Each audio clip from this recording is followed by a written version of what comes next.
questions et s'imposer des triggers. Donc je vais lui poser une première question en lui disant bon bah voilà ma question, je t'impose tel trigger, elle va y répondre et va me poser en plus une question à laquelle je dois répondre avec un trigger imposé, puis je vais y répondre et je vais lui reposer une question, ainsi de suite. Vous avez bien compris le concept, je pense. La première à donc participer à l'interview ping-pong, c'est Hélène ASMR. Hélène ASMR, une chaîne que j'ai vraiment plaisir à suivre. J'adore cette femme qui est pleine de douceur et de bienveillance. Et je suis très heureuse de pouvoir vous faire découvrir cette chaîne et cette personne tout simplement. Et j'espère qu'il y aura plein d'autres interviews qui vont suivre. Elles ne sont pas encore programmées, mais voilà, c'est dans ma tête. Donc on y va avec la toute première question, qui sera une question un petit peu récurrente sur toutes les interviews, parce que c'est important que vous connaissiez un petit peu plus la personne qui est sur ma chaîne. Hélène, est-ce que tu peux te présenter en quelques mots, en quelques phrases, même en quelques minutes si tu le souhaites, et je t'impose comme trigger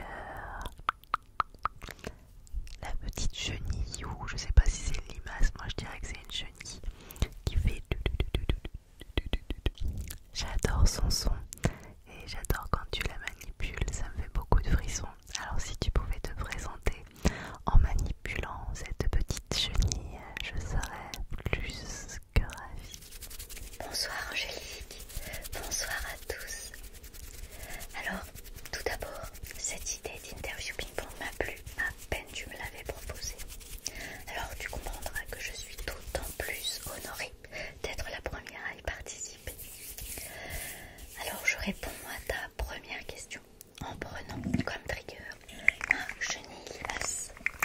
Alors c'est vrai que je suis pas persuadée que ce soit une chenille ou une limace, parce que en fait la chenille a pour moi voilà cet aspect là. La limace, et il en existe pour moi à des petites antennes comme l'escargot. Bon, c'est un autre débat. Donc je me présente. Alors je m'appelle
radio, j'étais animatrice, j'avais plusieurs radios, je travaillais à It West, dans l'ouest de la France.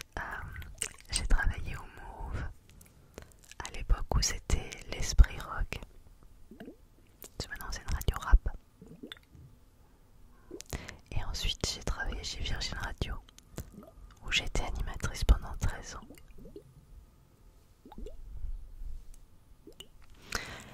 Et depuis maintenant 3 ans et demi, je suis chargée de développement dans un journal culturel. Je suis également blogueuse où je publie des articles sur les activités qu'on peut faire avec les enfants, mais surtout la littérature jeunesse, car je suis passionnée des livres jeunesse.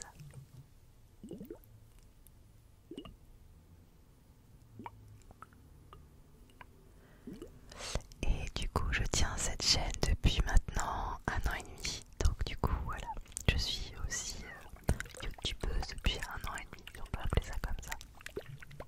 Voilà pour la petite présentation, j'espère qu'Hélène, j'ai bien répondu à ta question. Et moi, j'ai aussi une petite question pour toi. Je voulais savoir comment réagissait ta famille par rapport au fait que tu as une chaîne ASMR. S'ils étaient au courant, s'ils te soutenaient, s'ils en écoutaient eux aussi. Je suis curieuse, je voulais savoir comment réagissaient tes amis et aussi ta famille.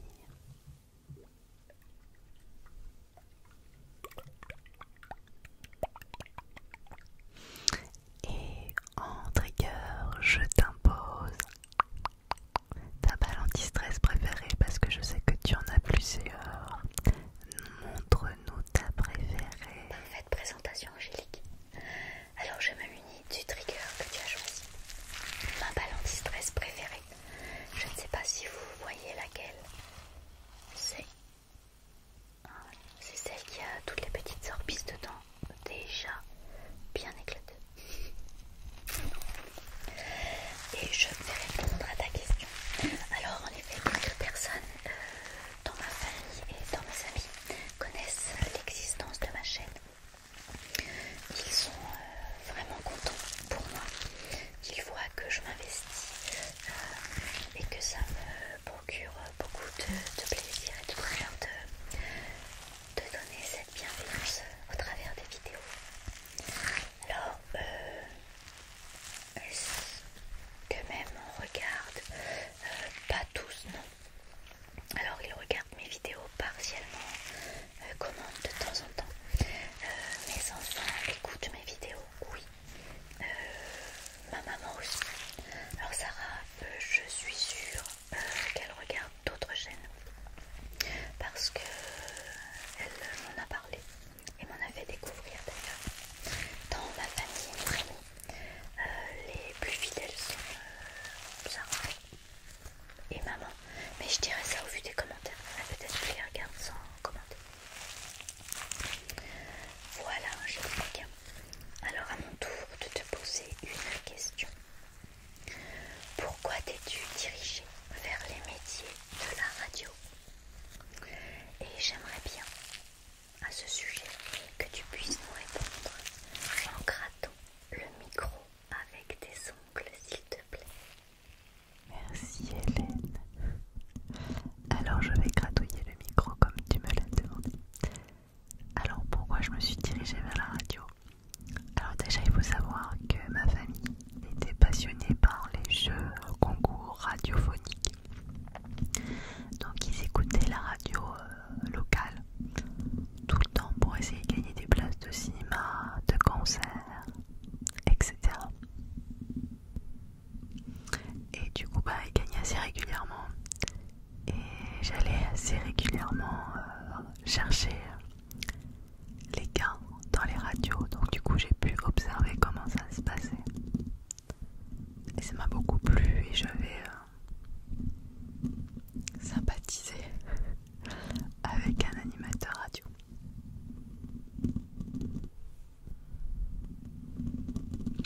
Puis ensuite il y a eu un peu le salon de l'étudiant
aussi une question pour toi, parce que moi je parle beaucoup, mais toi aussi Hélène, il faut que tu parles. Moi je voulais savoir quelles étaient toutes tes passions en dehors de la SMR. Est-ce que tu fais du sport? Est-ce que tu fais des choses artistiques? Est-ce que tu sors? Est-ce que tu aimes voyager? Tout ça, raconte-moi un petit peu tes hobbies, tes passions. Alors Angélique, je me munis de mon trigger pour faire des bruits de main. Et je m'en vais répondre à ta question. Ma première passion, c'est assurément l'ASMR. J'y consacre pas mal de temps et ça me fait un énorme plaisir de tourner les vidéos. Je t'entends dire ça de temps en temps, mais moi aussi, j'avoue que quand j'ai une idée, quand c'est en place dans ma tête, voilà, je suis ravie de tourner les vidéos. Donc ma passion première, c'est assurément l'ASMR. Mais j'aime aussi beaucoup la photo. Je fais quelques photos. Alors j'avoue qu'il ne me reste pas beaucoup de temps, mais souvent en vacances, je prends le temps de faire un petit peu de photos de paysages. Voilà. Et puis bien sûr j'aime aller au cinéma, au marché. Je trouve qu'en marchant, on se vide la tête. Vraiment, enfin, moi c'est quelque chose qui me convient très très bien. On est au calme et on se concentre sur sa respiration et sur les choses de la nature que l'on peut croiser. J'aime bien aussi aller à des concerts. Voilà. En ce moment on en a pas mal de prévus. Voilà, c'est mes principales passions, mais la toute première reste celle-ci pour vous, l'ASMR. Angélique, à mon tour de t'interroger en te demandant de bien vouloir prendre un squishy tout doux, tout tendre, celui qui te fera le plus plaisir. Et j'aimerais que tu répondes à cette question. Peux-tu nous dire, chère Angélique, l'endroit où tu te sens le mieux? Ok, j'ai choisi mon petit squishy, j'ai pris celui-ci. Ils sont trop bons en plus.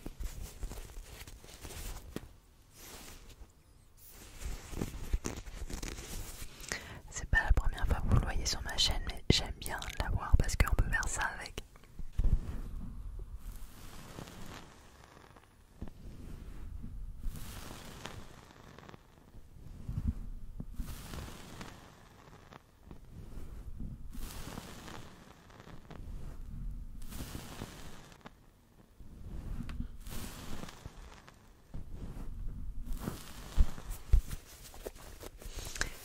Alors l'endroit où je me sens le mieux, bon alors c'est très bateau, je vais dire avec ma famille, avec papa écureuil et le fiston écureuil.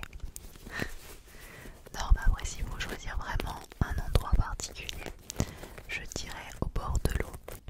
Moi je suis née à Brest, au bord de l'océan Atlantique. Ma famille est originaire des Côtes d'Armor, au bord de la Manche. Quand j'étais petite, j'ai déménagé après à Cherbourg, qui était aussi au bord de l'eau. Et en fait, quand j'étais petite, je croyais que tout le monde habitait au bord de l'eau parce que moi, à chaque fois que j'allais quelque part, il y avait de l'eau. Et je me rappelle avoir réalisé vers 5-6 ans qu'en fait, il y avait des gens qui habitaient pas au bord de l'eau. Et je me suis dit, oh, les pauvres, ils sont tellement malheureux. C'est vraiment...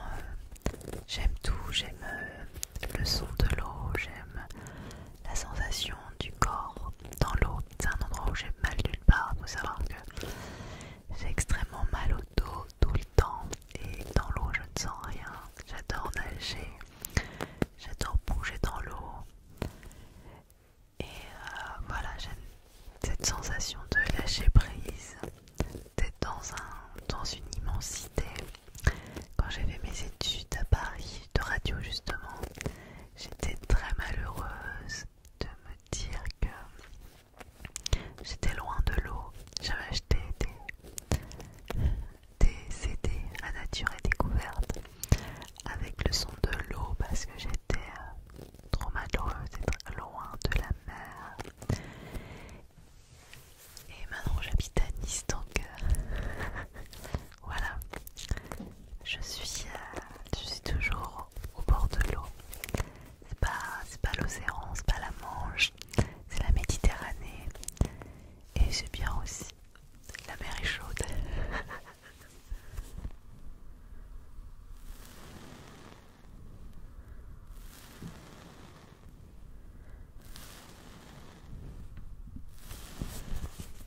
Voilà Hélène, j'espère que ma réponse t'a plu.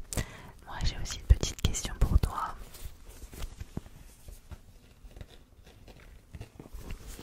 Je suis un petit peu curieuse parce que du coup je suis pas sûre de l'avoir déjà entendu dans une de tes vidéos. Je voulais un peu connaître ton parcours scolaire et ce que tu faisais dans la vie. Et un squishy, je vais t'imposer un squishy que j'ai beaucoup apprécié dans une de tes vidéos. C'était une fleur de douche en forme de fraise. C'est ok pour toi? Super Angélique, le bord de mer, c'est aussi mon rêve. Pouvoir aller sur la plage et voir cette étendue d'eau tellement vaste offerte à nous, c'est magnifique. Alors je me munis de mon trigger pour répondre à ta question du parcours scolaire et professionnel. Alors je n'aimais pas beaucoup l'école, à moins que ça ne soit l'inverse. Je crois que nous n'aurons jamais le fin mot de cette histoire. Donc j'ai jusqu'en troisième fait un parcours tout à fait classique. Et puis j'ai bifurqué vers un BEP de secrétariat. Je ne sais pas quelle est l'appellation à l'époque, je ne sais plus. J'ai ensuite pu rejoindre un bac technologique, professionnel, je ne sais plus non plus comment ça s'appelait à l'époque. Je me souviens juste que c'était des bacs qui étaient un petit peu catégorisés comme poubelle, quoi, les bacs G. J'ai un, je crois, je ne sais plus non plus. Dites, ça remonte à, pardonnez-moi. Voilà, et puis après, une fois le bac en poche, j'ai fait un BTS toujours dans le même domaine. Et donc, mon parcours professionnel est assez logiquement dans le secrétariat. Je suis assistante de direction à présent et ça fait 30 ans. Voilà, alors le poste a beaucoup évolué en 30 ans. Voilà, on est beaucoup plus autonome, on est vraiment des assistantes plus que des secrétaires. Beaucoup de patrons travaillant, beaucoup de choses par eux-mêmes. J'ai la chance, petite parenthèse, d'être avec la même personne depuis 20 ans. Ça fait 20 ans qu'on se suit avec ma chef actuelle. Bon, cela aura une fin bien sûr, mais on en profite pour l'instant.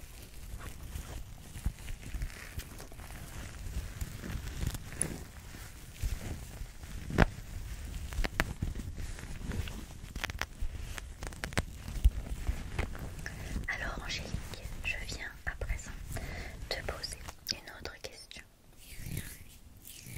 Dis-nous, avoue-nous tout sur ton péché mignon dans les desserts. Cherche bien, je suis sûre qu'il y en a un qui sort du lot. Et s'il te plaît, j'aimerais bien que tu prennes un livre et que tu nous fasses du tapping dessus. Pas de problème, j'adore le tapping sur livre. J'ai pris un livre de Mathias Malzieu maintenant qui fait tout le temps nuit sur toi. En fait, ça fait très longtemps que je l'ai lu celui-là, mais j'ai retrouvé dans la bibliothèque tout à l'heure. Et comme j'aime beaucoup Mathias Malzieu, je me suis dit banco.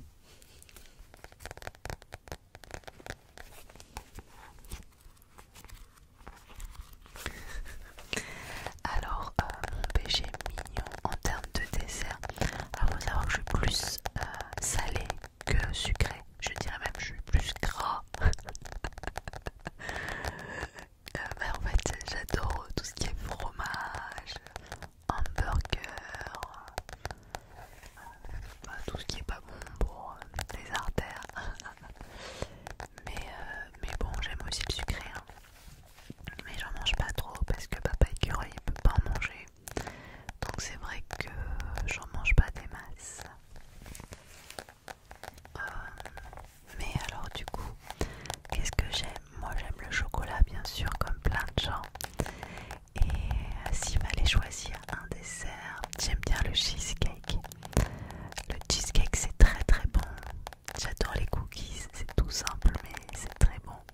Alors là je suis en train de parler que des desserts américains, mais en fait j'ai un dessert préféré. Si j'ai un dessert préféré.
regarde tout le temps. Il y a vraiment des chaînes pour lesquelles je peux pas manquer une vidéo. Voilà. Il y a vraiment des chaînes où j'ai les cloches, les rappels, les trucs comme ça, pour pas la louper quoi. Bon, des fois, selon YouTube, on n'est pas toujours prévenu, mais de manière générale, ça marche. Alors, je vais te les nommer, alors pas forcément dans un ordre de préférence, dans l'ordre qui m'est venu. Alors, je t'avoue que je vais prendre mes petites notes parce que j'avais peur dans ma tête d'en oublier quelques-unes. Évidemment, parce qu'il y en a quand même beaucoup que je regarde régulièrement. Alors, j'ai noté Luciole ASMR. La chaîne c'est d'ailleurs Luciole and Smile ASMR. Alors, je n'en loupe jamais, donc elle fait partie de cette liste-là. Je crois que je qualifierais Lucille de délicate, de douce et d'attentionnée, mais bon, ce sont des qualificatifs qui peuvent revenir pour chacun. En fait, c'est, je crois qu'on est un peu tous pareils pour ce qui est de l'attention qu'on donne aux gens. Donc, Luciole and Smile ASMR. Il y a aussi Lily ASMR. J'aime beaucoup sa douceur et l'ambiance toujours des vidéos. C'est toujours chaleureux, voilà, c'est toujours cocooning. Je me sens très très bien chez elle, j'allais dire. Il y a aussi Déborah ASMR. Alors Déborah, c'est quelqu'un que je trouve très posé, très calme. Elle est patiente, enfin, je sais pas comment dire. Ses vidéos sont avec un rythme très doux, très calme en fait, et c'est vraiment quelque chose qui est très agréable. Alors attention, les autres ne sont pas pour autant des excités, mais voilà, c'est quelque chose qui me fait plaisir à écouter. Il y a Margot ASMR. Alors Margot, c'est toujours des idées débordantes, plus encore et plus encore. Voilà, et des vidéos d'un temps qui permettent de s'endormir, enfin me concernant. Et ce qui d'ailleurs me fait louper quelquefois la partie commentaire que je refais ultérieurement parce que je m'endors. Mais c'est souvent le cas, hein. Je regarde plusieurs vidéos pour lesquelles je fais comment on appelle ça, enfin comme une programmation, et en fait je sais pas très bien sur laquelle je m'endors, donc si je m'en rappelle pas je les revisionne, mais sinon je commente le lendemain. Il y a aussi Ça raconte sa vie. Ça raconte sa vie, alors j'aime beaucoup déjà son accent, elle est tout à fait touchante et attachante. Elle me fait vraiment fondre, j'aime beaucoup. Je sais pas, sa douceur, enfin, voilà, elle me plaît aussi. Voilà, et bien plus aussi, hein, toi bien sûr, c'était tout en bas de la liste. Et là, très clairement, c'est ton sourire, ta bonne humeur, ta joie de vivre. C'est tellement communicatif, c'est vraiment un plaisir de te retrouver chaque fois. En plus, toujours sur Instagram, une petite pub pour la sortie de la vidéo où tu es superbe, tout sourire. Enfin voilà, on est sûr d'avoir de la bonne humeur, du naturel. Voilà, c'est ça qui me plaît beaucoup. Et ton chuchotement, si proche du micro, c'est vraiment, on a ta voix dans les oreilles, et ça c'est pas le cas partout. Voilà, il y en a sûrement d'autres. Je vous prie de m'excuser. À l'instant, je pense à Colline et moi, qui fait pas mal de vlogs en ce moment. Enfin voilà, il y a beaucoup d'ASMR que je regarde. Voilà. Après, je m'aperçois en listant vite fait, en regardant ma liste, que les noms de chaînes que j'ai cités, ce sont des gens avec qui je parle plutôt pas mal en message personnel. Alors sur Instagram, bien sûr. Voilà. C'est vrai que c'est vraiment des gens avec qui on peut aussi parler d'autre chose que d'ASMR. Voilà, comme on l'a fait il n'y a pas longtemps, toi et moi, ou comme je le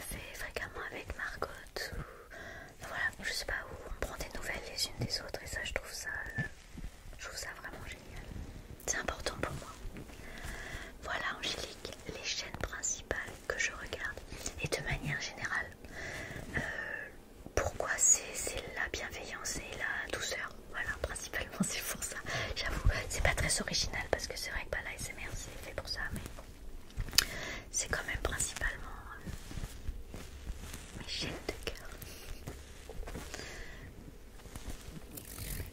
Alors Angélique, me voilà face à la dernière question que j'ai envie de te poser. As-tu un porte-bonheur que tu portes sur toi ou que tu as quelque part et qui te porte bonheur? Pour le trigger demandé, je voudrais que tu fasses quelques mouvements de main. Quelques mouvements de main. C'est vrai que ce sont des bonnes chaînes, j'approuve. Alors, est-ce que j'ai un... Ah oui, il faut faire les mouvements de main. Est-ce que j'ai un porte-bonheur? Pas spécialement, non. Oh voilà, la question est terminée. Bye bye. Non, je vais quand même faire un petit peu de blabla. J'ai pas spécialement de porte-bonheur, mais il y a des objets auxquels je tiens tout particulièrement. En l'occurrence, j'ai un pendule qui appartenait à mon papa. J'ai perdu mon papa il y a 10 ans de ça, d'un cancer. Et mon papa collectionnait les pendules. Il croyait en leur pouvoir. Et il en avait plusieurs. Et quand il est décédé, j'en ai récupéré un. Et il est dans ma table de nuit, à côté de moi. Je le sors rarement, mais je sais qu'il est à côté de moi. Et ça, c'est l'essentiel. Et qu'il me protège. Voilà. Eh bien, c'est la fin de cette interview. Hélène, je suis plus que ravie de t'avoir accueillie sur ma chaîne pour cette première interview ping-pong. J'espère qu'il y en aura rapidement d'autres. Et en tout cas, si vous ne connaissez pas Hélène, maintenant vous la connaissez un petit peu mieux. Je vous invite à vous rendre sur sa chaîne. C'est une petite chaîne. Voilà. Et elle mérite beaucoup plus. Elle est adorable, elle est super gentille. Et puis, moi, elle me détend bien. Voilà. C'est une personne en or qu'il faut découvrir, donc go vous abonner. En tout cas, je vous souhaite à tous une bonne soirée. J'espère que ce petit moment vous a plu. Et je vous